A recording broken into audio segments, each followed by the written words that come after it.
Jimmy. Thank you. Nice to be here. Nice to be here. Can we start by talking about the Vagabonds? Since 1960, there must have been numerous lineups of the Vagabonds. Can you tell us how this one came together? Well, this band came together. I met the saxophone player about 10, 15 years ago.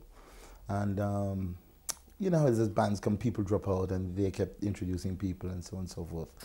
And so this band has been around now together for about, I would say about 18 months, you know, right. So, but it's getting tight, you know. Right. And the original Vagabonds, heading back to the early 60s, right. They were a band going out on their own in Jamaica, and they spotted you, is that right? That's right, that's right. Can you tell us how that came about? They were what you call a dance band, you know, it's like Moon River, wider than a mile, and all that sort of thing, right? And then I happened to have a couple of hit records, which happened for me in Jamaica. Bewildered and Blue, which was the first one, and Come to Me Softer, which today, it's almost, well, it's a standard, it's not almost, it's a standard amongst the West Indian community. And they were looking for a lead singer for the band, and they approached me, and I said, yeah, you know, I'll do it. So I went, joined them. And the leader of the band at that time was a Chinese guy called Colson Chen. And at that time, we had Byron Lee and the Dragonaires, we had the Vikings, we had Sonny Bradshaw, big band, we had Carlos Malcolm, so many bands in Jamaica at the time. Right. And because it's obviously just an island, and the workload you had then was like hotels or nightclubs on a weekend. So after a while, Colson thought, well, we can't keep doing the same old circuit every week in, week out. So he wanted to venture further afield. Right. And he thought, right, England. So we thought, why England? But then the fact that at that time in Jamaica, this is pre-ska, pre-everything, the whole way of life was Americanized. The whole way of life, the cars, the clothes, everything. So we used to play all the American stuff, like from the Impressions and Benny King and all that sort of thing, you know, Mark Johnson. Where did you hear it? On the radio or? Yeah, we heard it on the radio, but also because we were so close to the States, people would go to the States at weekends, do the shopping, bring the records back, and then, you know, that's that house parties, and you heard all these fantastic songs. Right. So then everybody started singing soul, what people then eventually call soul. But on top of that, we had visiting American acts as well. Because you had Sammy Davis Jr. coming down, you had Ray Charles coming down, you had Drifters coming down. Anybody who was anybody in the States came to Jamaica to perform. Nat King Cole, the whole lot, everybody, anybody who was anybody. So we sort of really grew up on that sort of American thing. Who was your favorite of those names you mentioned just there? Sam Cooke. I didn't mention the name, but as far as I'm concerned, he's the governor. You know, nobody sings like Sam Cooke, right? You know, but the guy who made me sort of wanted to sing was funny, strange enough, was Benny King. Because when I heard Stand By Me and another thing he did called Jamaica, Song for Jamaica, and I thought, you know, I like this. But I fell into show business, literally fell into it, because when I had written the song Bewildered and Blue, a guy called Herman Sang, who was auditioning for a label called Tip Top Records, owned by Mr. Pottinger, right, and Orange Street. And those days, you would write a song, they'd have these little audition sessions going on. You walk in and says, right, I've got a song, you know, you want to listen to my song. So I went in and Herman said, yeah, I like that, right? So I says, well, I'm not a singer, but if you like this song, get somebody to do it. So they got somebody, I don't know who, I can't to this day, I can't remember, but they were in the studio. And I happened to be there because he told me, he says, we're going to do this song, come down and have a listen. You're hearing a song being recorded, you know. I said, that's great. So I went down. And the guy was doing it and doing it. And Herman turned to me and said, Jim, why don't you go in and just do a lead voice so that the guy can then follow it? And Muggins went in, did the lead voice, and came out. And they sent the guy in another couple of times. And at the end of the day, he says, you know, we're going to release your song, your version. I said, you can't do that, I'm not a singer. He says, oh, you know, don't worry about it. The damn thing went to #1, right? So So that's, I literally fell into show business. Had you performed in front of a public live before? Never. So that was your first performance in the studio? That was my first performance in the studio, and before microphone for anything. Right. And I never forget, my first appearance was at Ward Theatre, right, in downtown Kingston. Now, the Ward Theatre was where they used to have stage shows, and every Easter Monday, you know, they would have all this list of names, everybody, Owen Gray, Jimmy Cliff, Laurel Aiken, Derek Morgan, Derek, Desmond Decker, everybody, you know, and we would go from one theater to another theater throughout the day, you know, and they would all be full, full. And that was my first appearance, and I remember Count Prince Miller, who was standing in the wings, and he says, "Great," and I says, "Count, I'm dying." He says, "That was great," and so it just went on from there. Right. And Count Prince Miller, you were in the Vagabonds with subsequently, is that yes, right? Yes. Count Prince Miller at the time was just an MC, what we call an MC. He used to compare all the shows, well known, and he used to do a sort of parody on a song called Mule Train, and he had this enormous mouth. So when he said Mule Train and opened the mouth and the eyes, people used to love it, and that was his making, you know. So, right. But he just has so much charisma on stage, you know, you can't help but love the guy. Yeah. So he then came into the band then as a compare when Colson decided to take us all to England. Right. So it was sort of straight a bit, but what I was saying, with the American thing, we thought, well, instead of, it's like taking Colson to Newcastle, so we said, right, we won't go to America, let's go to England. And we came, unfortunately for us, it worked.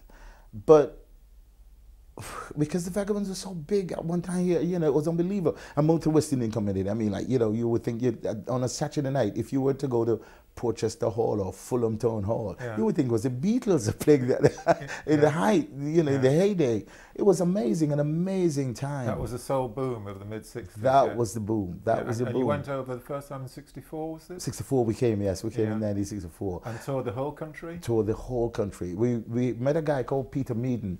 We started doing the Marquee. We did an audition for the then Marquee, in Water Street. And met Peter Meaden there. And at that time in the Marquee, you had a band called the High Numbers, right. Peter used to manage, who then became the Who, right? And we were supporting them on a Tuesday night, and we became very, very good friends, Pete and Roger, and, you know. And I remember once we had the van stolen with all the equipment, we had the whole thing, the whole lot just went. On your first tour? On the first tour, everything went. Wow. Absolutely everything.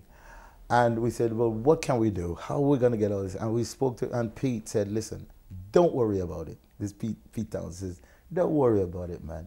And before we knew it, we had a van, we had all the equipment, and to this day, we owe those guys such a debt of gratitude. Because, I mean, it was unheard of.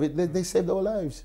You know, and so we were back on the road. And that was with the Who then, or was that still the High Numbers days? They were the Who then, but they hadn't had the hits then. They were just, you know, another little band trucking around. At that time, in fact, even though they were writing their own songs, they were performing more songs like by Martha and the Vandellas and the sort of Motown type things, you know, sort of thing. So we were on similar ground, you know, so they understood what was going on, you know. Right. And they got us a van and equipment and everything, man, and that was really amazing. Roger Daltrey and the Who, fabulous people. And that soul boom, when you came over in 1964, how long were you over for, just on that first tour? On the first tour we came, well, we intended to do 6 months, but it turned out that we never did leave. Really? we never did leave, because it turned out, because what happened then was that a guy called Freddie Cusert came one night to the Marquee. He came from Belgium. And he had a club in Belgium, a nightclub, and he was looking for acts. And he took us to Belgium, and we found ourselves going to Belgium every fortnight. We had to go into Belgium. Again, the reaction was so great, and the crowds just kept building and building and building. And just for the synopsis, Freddie Cusert was the guy who saved Marvin Gaye's life.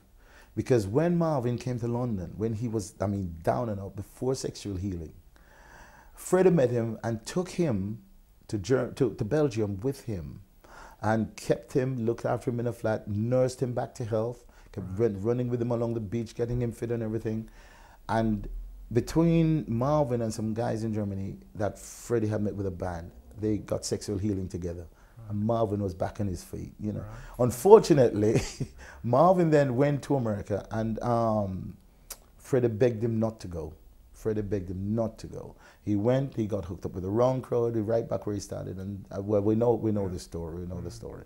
And God rest his soul, Freddie passed as well. He fell off his bike because he was a keep fit fanatic, hit his head and went, you know. However, yeah. In terms of records in that mid-60s, Jimmy, there was the fabulous Vagabonds was put out on Ireland, and that was a Leslie Kong production, wasn't it? That's right. That then was when ska started coming in, because what happened, how ska came about was the Scatterlights, which we all know, were in the studio recording, and the guitarist, it was because it was like rhythm and blues, you know, and instead of like playing, he decided to play jang, jang, jang, and before that was it. That was the birth of ska, you know. And so was that Ernest Wrangling? No, it wasn't Wrangling. Wrangling says Wrangling claims that he's the one who, like, you know, was the creator of ska, but it wasn't really. It was Scatterlights. Scatterlights were the originals of that, you know, Scatterlights. And so that was how ska came. You know, so when ska came now, then you had people like Derek Morgan, who started writing ska songs, Laurel Aitken, the God, who started his own thing, Clancy Eccles, I mean, Owen, Jimmy, you know, all the names that become, you know, then started doing ska. So ska carried on and on and on, and eventually it then transmogrified now into what you call Rocksteady, right? Which was the time of like Millie Small and all this other thing, right? And then from there, it went to reggae. So it's the same thing, but it's just different little changes in the rhythms. But you were very much the soul direction, weren't you? I was very much soul. I stayed with the soul thing. Did you not enjoy performing ska and reggae? I did a couple of ska things, but to be honest with you, I wasn't really comfortable with it. You know, so I stayed with the soul, in the soul area. You see. Because that's where, I really felt more comfortable. You know, I thought my voice was more suited to that type of thing than the ska thing. You know. What was the first song that you wrote? The first song I wrote was Bewildered and Blue. And you got a number one in Jamaica. I got a number one in Jamaica with it, yes. Come to Me Softly. And then Come to Me Softly was also a number one. Was also a number one. So did your songwriting continue through that time when you were working, or? Yes, a couple of times, but then after a while I got so busy and I let it slip to one side, which I should not have done, but I was just so busy. I didn't have time for sort of like really sitting down and writing and thinking about songs. You know, it just, maybe if I hadn't like come with the band to England, I probably would have just continued writing songs. You know, because at that time I was just in the Inland Revenue offices, and that's where I used to work with Inland Revenue. Tax man, you know. And so if I'd stayed in Jamaica, I think I would have just done all that. But once we got here, and like, you know how it is, you're on the road 24/7, literally. It's then very, very difficult to find time to sit down and really compose things, you know. So that, unfortunately, I let slip in a big way. And how did you get that first record deal here in England with Pie Piccadilly? Well, what happened was we met a guy called Tony King, and he introduced us to somebody at Decca. And we tried doing things, and again, it's the same old story. They weren't interested. So that sort of fell apart. But then we met Peter Meaden, and Peter got us to Pie. He met John Schroeder. And John Schroeder took us into Pie, and that's how we broke into Pie. You know, we got the first album we did with the Pie was a thing called The New Religion. Right, which, well, it's just become a standard really now. And then Red Red Wine came. And then Red Red Wine. Red Red Wine then came, not from that era, but at a later time when I did, that's from an album called This Is Jimmy James, where this was John Schroeder was the hands-on producer of this album. Now, when we went in the studio and did that album, and we did Red Red Wine, there was a guy they called James Hamilton who used to write for the Record Mirror at that time with papers. So James, God rest his soul, he's gone as well. And he said to John Schroeder, he says, that is the single. Now, John Schroeder, you're crazy because this is a ballad. And at that time, you had the Stones, the Beatles, the The Herd, people like that doing all this really pop stuff, up-tempo pop stuff Yeah, now, because yeah. it's a different thing now. Yeah. He said, you can't release it, you're crazy. And James Hamilton said, yes, that's a single. And they released it. And at that time, he had the top 100. And Right. I think it went about 30 in the top 100. Yeah. And it just, I don't know, to this day, it's still, again, you talk about Jimmy James and, yeah, Red Red Wine, which is unbelievable. Did you do Top of the Pops? Yes, we did Top of the Pops. How did you find your first Top of the Pops experience? Nerve-wracking, but fun, you know, because you know, you get on there and they always say, whatever you do, don't sort of look something, don't stare over the screens, because you have screens at the top of the studio. Yeah. Don't look at the screens, because, man, you know, we're all going, Senior says, you know, so look at the camera, going, yeah, that's me up there, you know. And when we saw it, I thought, oh no, you know. So, but those are fun days, man, fun days. And in fact, we were the first and only band at that time to appear live on TV. We sang every note, we played every note. You know, because in those days, I mean, they had the big orchestra, but the guys used to just lip sync. And I said, sorry, I can't. It's just something I've never been able to do. And the soul boom, the Northern Soul thing that started in '64, around '67, Flower Power came along. That's right. Which was bad news, Which was it? bad news, bad, because you had people here like Gina Washington and the Ram Jam who were badass, man. If you call it that. Excuse the language, you know. But then Gino thought, right, I'm going to go trendy, and went Flower Power, and he lost it. Totally lost his following. Right. It was very, very difficult for soul bands at that time, because as you well know, Flower Power was just peace, man, killing everything. But we managed to get through that, you know. Did the Northern Soul venues like the Wigan Casino, did they stay and survive? They kept going. And in fact, I then met a producer called Badu. And Badu came to me and he said, he was working with a guy called Feldman's, I think, somewhere in the city somewhere. And he was writing this, he came to me, he says, I've got a song called A Man Like Me, and I want you to do it. So I said, okay, because I had no record contract, no nothing.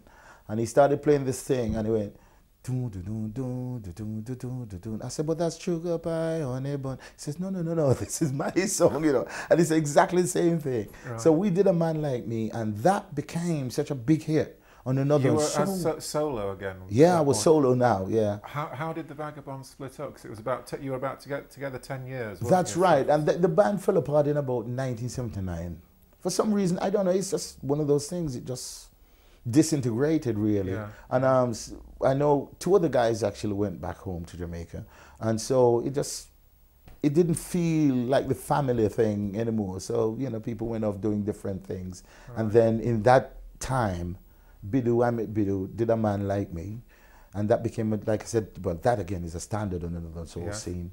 Yeah. And then I sort of lost track of him until 1976, when he came to me and he said, oh, God, want you to do an album. I said, okay, fine. And he played me, I'll Go Where the Music Takes Me. We did that then, and now was the time when some other things. We went in the studio, did them. Did I'll Go Where the Music Takes Me, right? It was released. Didn't think anymore about the thing. And I then reformed the Vagabonds, just to a 4-piece thing, right? And we were in Jersey, and we were doing cabaret, because those days you did cabaret in one club from Sunday to Saturday. It was every night, you know. Did you enjoy that kind of thing? Oh yeah, that was great. That was great, because then you had, that was how the scene was at that time. Nightclubs were open 7 days a week, and they had people coming in 7 days. Because at that time, if you remember, they virtually had full employment in the country, so people had money to spend, you know. And they had the Bailey's circuit and all that going on. So we were in Jersey doing this week, and I got this phone call from DJ and says, you're on Top of the Pops tomorrow.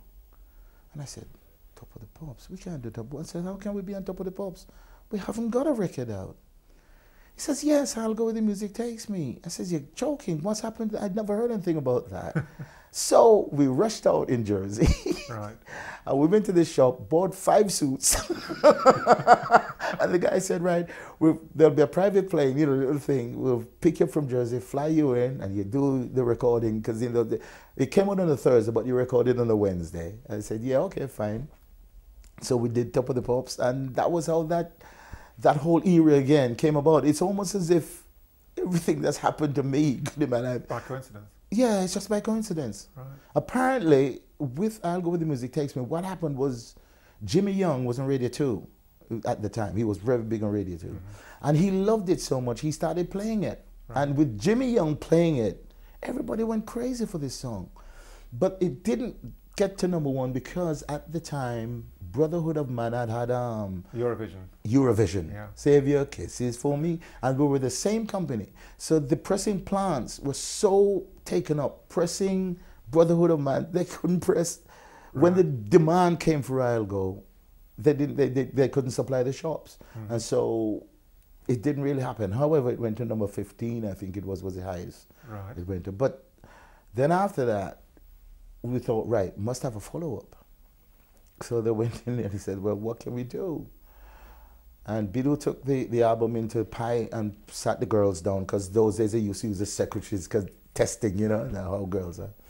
And they said, right, we love Now Is the Time. Yeah. Badu says, boy, we're in trouble now. Because when we did Now Is the Time, it's not a protest song, but the lyrics. It's a revolution. Right. Yeah. But it goes on and on and on. You see, it has so many verses in the damn song. Yeah. So Badu says, well, the only thing we can do is go back in the studio, edit. So we had to go back, and I had to sing the whole thing again. And edit it down to like 45 minutes, you know, the 45, what was 3 minutes or something, 3:45. Right.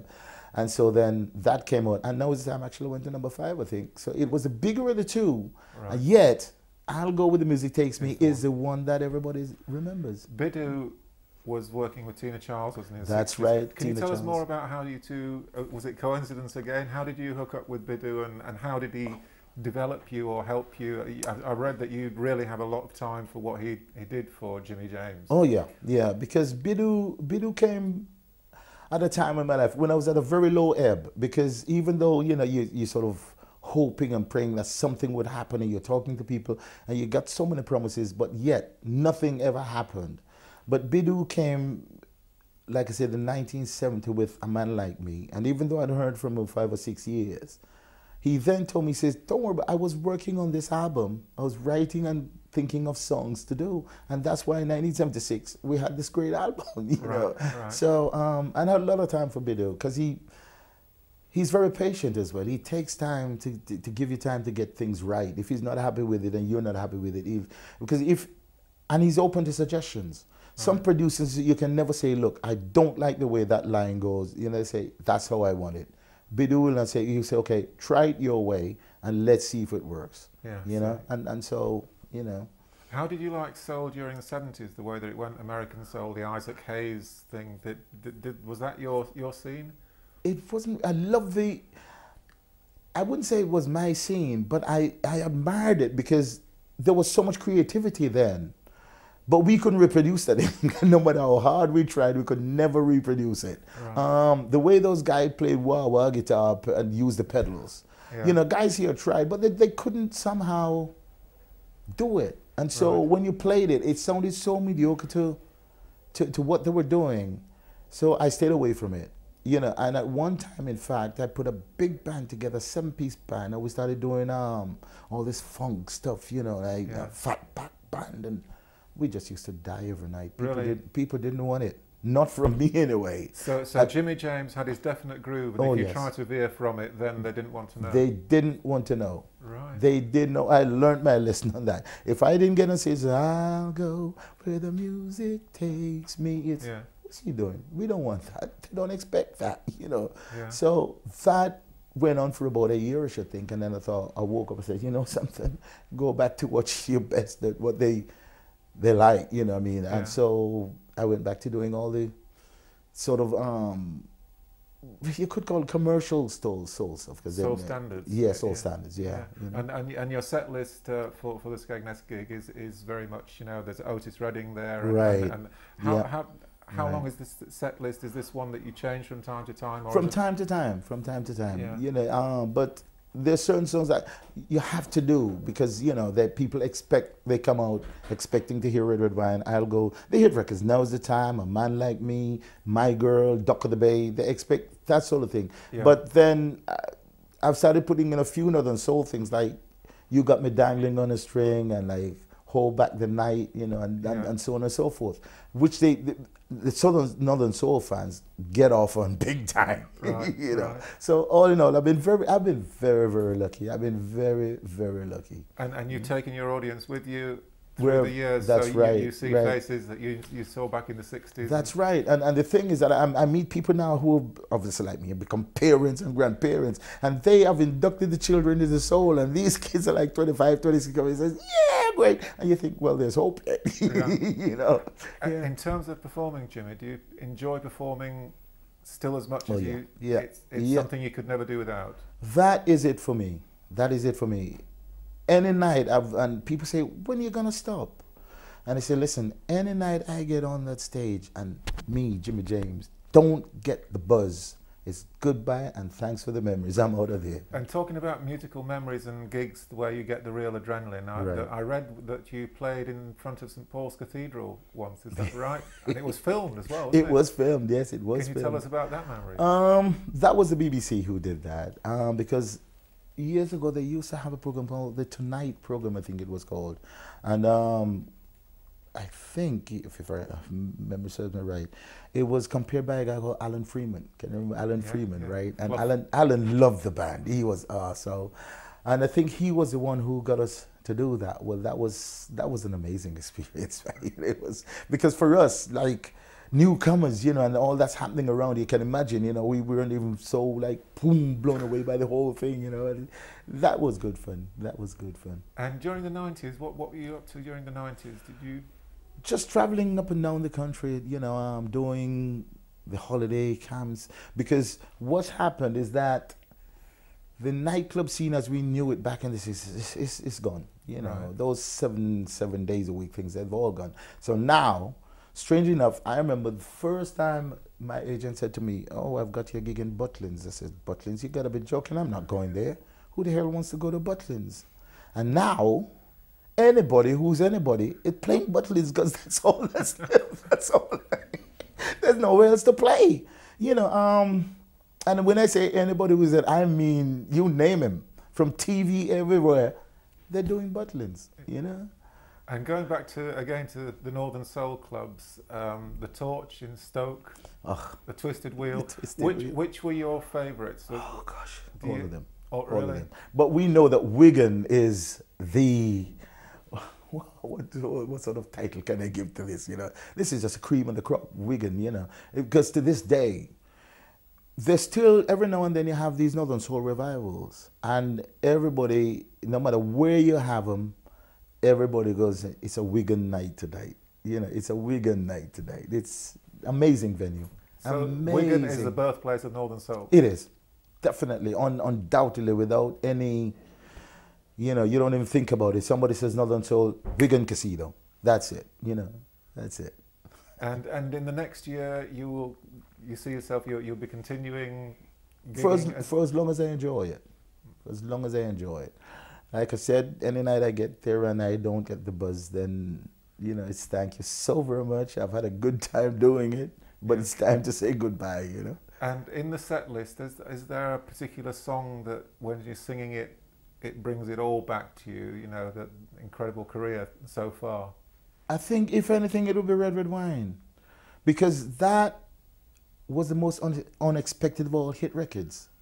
You know, at the time, if you could understand, at the time when it came out as a single, and the type of music, the whole era at that time just did not lend itself to a ballad. There was no way ballads were making the charts. And that did it. And to this day, you say Jimmy James and the Vagabonds, they say Red Wine. That's something. That's something. Do you write songs at all still? I do from time to time. Now that I'm older and I just picked up my bus pass, man. So I'm doing all right. You know? Yeah. And performing them as well? Yes. I've just done an album, but it's more like a listening album rather than a dance or commercial thing. You know, it was how can I put it? It's something I did to show the other side of Jimmy James, the quieter side, the smoother side, if you like, you know, rather than being on stage pumping all the time, which you have to do, you know, to keep the adrenaline and the people dancing and buzzing around, you know. And the song, when you get the inspiration, is it something that's done and dusted in 5 minutes, or are you someone who works at it lots? Or no, it could happen in 5 minutes. It could happen in 5 minutes. That's the thing with me. What happens is that a melody will come into my head. I'll sit down, write the words, and in 5-10 minutes it's over. And Bewildered in Blue, was that the Bewildered first in Blue was just like that? Was just like that. Right. Just like that. You know, I was just a kid then at the piano at home, and I'm playing ding ding ding, ding ding ding, ding ding ding, ding ding ding. That was it. You know. And how many months later was it a #1? Oh gosh, about 2 months later, it was a #1. You know. That must have been quite an experience. It was indeed, and like again, like I said earlier, the fact that I'd never sung, or never thought that I never saw myself as a singer, what people call somebody who could sing, and then the guy said, "Oh, you do the lead voice," and then the next thing I know, that was it. You know, it was out there, so. You know. It was meant to be. It was meant to be. It was meant to be. Jimmy, thanks very much for your time. Thank you very much. Thank you.